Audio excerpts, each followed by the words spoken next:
సహకరించవలసిందిగా కోరుతున్నాను.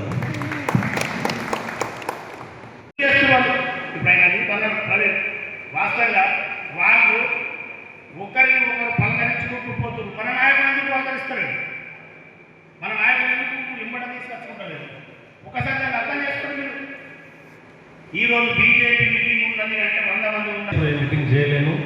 అయితే మొన్న ఒకటి ఎస్ఐఆర్ అనే భాగం, ఎస్ఐఆర్లో భాగంగా మన రూరల్ కాన్స్టిట్యున్సీలో మన గౌరవ ఎమ్మెల్యే గారు మీటింగ్ పెట్టడం జరిగింది. సో దాంట్లో కొద్దిగా అవగాహన అనేది మనకు కూడా వచ్చింది. మేము కూడా ఇంతనంతా నేర్చుకున్నాం ఆ మీటింగ్ ద్వారా. సో మనం జాగ్రత్త పడకుంటే రానున్న రోజుల్లో మనకి ఏ విధంగా ఇబ్బంది అవుతుంది, బీజేపీ పార్టీ చేసినటువంటి కుట్ర ఏంటి, వాళ్ళు ఏ విధంగా ఆలోచనలతో ముందు పోతున్నారు. మనం మొన్న చూస్తే రీసెంట్గా పశ్చిమ బెంగాల్ ఇప్పుడు రవి గారు చెప్పినట్టు పెద్ద మొత్తం అసలు అక్కడ విజయం ఎవరిది అని అంటే మమతా బెనర్జీ 100%. కానీ కుట్రపూరితంతో కుట్ర రాజకీయం చేసి వాళ్ళు ప్రమాణ స్వీకారం చేసి మనం ఎప్పటి నుంచో మనం చాలా కష్టపడుతూ కాంగ్రెస్ అని మనం అధికారంలోకి తెచ్చుకున్నాం. సో మళ్ళీ మన కాంగ్రెస్ పార్టీ అధికారంలోకి వస్తే మళ్ళీ మనకు ఇప్పుడు ఇక్కడ ఉన్న వాళ్ళ మేము అక్కడికి రావచ్చు, అక్కడ ఉన్న వాళ్ళు ఇక్కడికి రావచ్చు. అవకాశాలు అనేవి ప్రతి ఒక్కరికి వస్తాయి.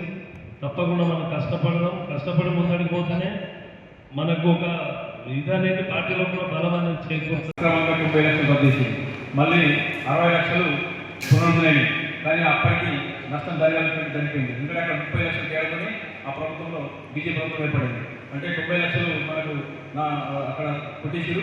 మళ్ళీ 61 లక్షల ఓట్లు వచ్చినాయి, కానీ అప్పటికి అక్కడ నష్టం జరిగింది. కాబట్టి మన బీహార్ అదే జరిగింది.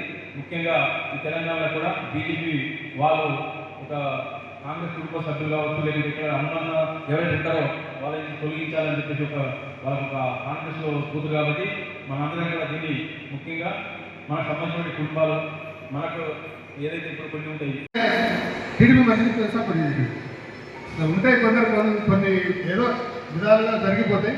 మరి దాన్ని మనసులో పెట్టుకోకుండా పార్టీ కోసం అందరు కష్టపడి పనిచేయాలి. మరి ఈ విషయం కూడా ఇదివరదాకా మాట్లాడిన విషయాలు కూడా మనం ఎమ్మెల్యే దృష్టి తీసుకుపోయి ఎమ్మెల్యేతో ఒకరోజు మనం అందరం కార్యకర్తల మీటింగ్ పెట్టుకొని మన ఇబ్బందులు కూడా తెలుపుకుందాం.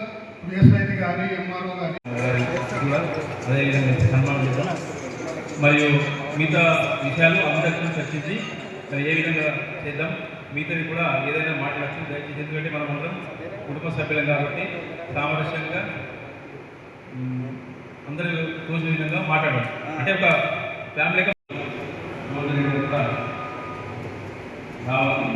అదేవిధంగా ఎంత మనకి గౌరవ సర్పంచులు కార్యక్రమం సర్పంచులు ఉన్నాం కాబట్టి ఇక్కడ అన్ని అనుబంధ సంఘ అధ్యక్షులు మరియు ముఖ్యమైన నాయకులు సీనియర్ కాంగ్రెస్ పార్టీ నాయకులు కాబట్టి దయచేసి మనం ఒక రౌండ్ టేబుల్ దగ్గర కూర్చుని సమయం బూత్ లెవెల్ మీటింగ్ కోసం ఈరోజు ప్రత్యేకంగా దీని సారాంశం గౌరవ ఎమ్మెల్యే గారి సూచన మేరకు 43 బూతులు ఉన్నాయి కాబట్టి ఆ బూత్ లెవెల్లో ఇక్కడ కూడా గ్రామాల్లో చురుకుగా పనిచేస్తున్నటువంటి సమాచారం ఉంది.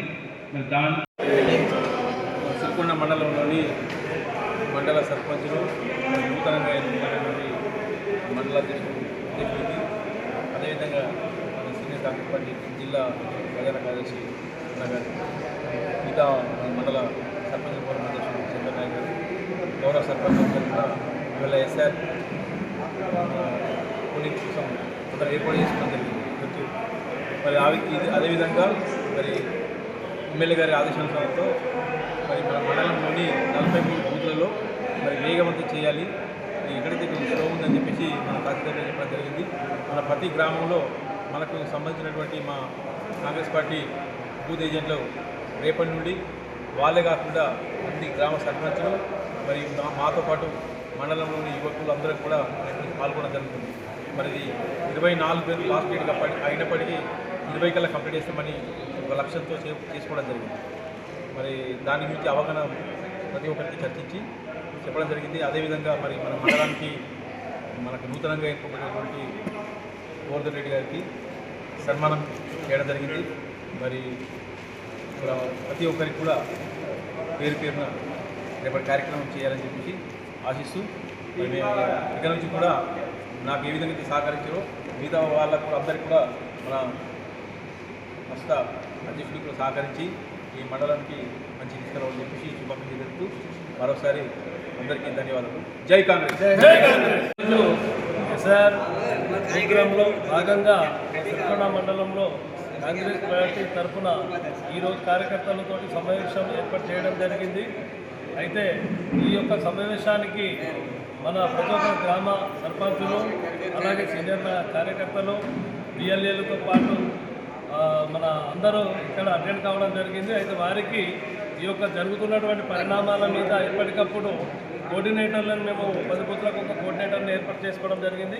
వారిని ఎప్పటికప్పుడు సంప్రదిస్తూ మాకు ఆ యొక్క పర్సంటేజ్ను పెంచి ప్రతి ఒక్కరికి ఓటు అనేది అవసరం కాబట్టి ఓటు అనేది ఎటు తప్పుకోకుండా చూసుకోవాలని ఈరోజు మా మీటింగ్లో మాట్లాడుకోవడం జరిగింది.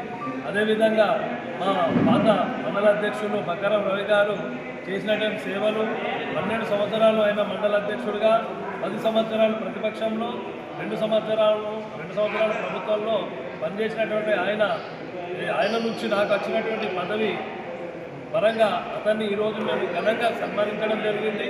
ఆయన సేవలు ఎల్లప్పుడూ మా కాంగ్రెస్ పార్టీ మా సిరికొండ మండల వాసులందరూ గుర్తుపెట్టుకొని ఆయన అడుగుజాడల్లో కాంగ్రెస్ పార్టీని ఇంకా బలోపేతం చేస్తానని పెద్దలు మన ఎర్రన్న గారి అండ్ చంద్ర నాయక్ గారు గ్రామ ప్రతి ఒక్క సర్పంచుల అందరి అమ్మాదండలతో పార్టీని ఇంకా మున్ముందు బలోపేతం చేయడానికి నేను కృషి చేస్తానని తెలియజేసుకుంటూ ముగిస్తున్నాను. జై కాంగ్రెస్.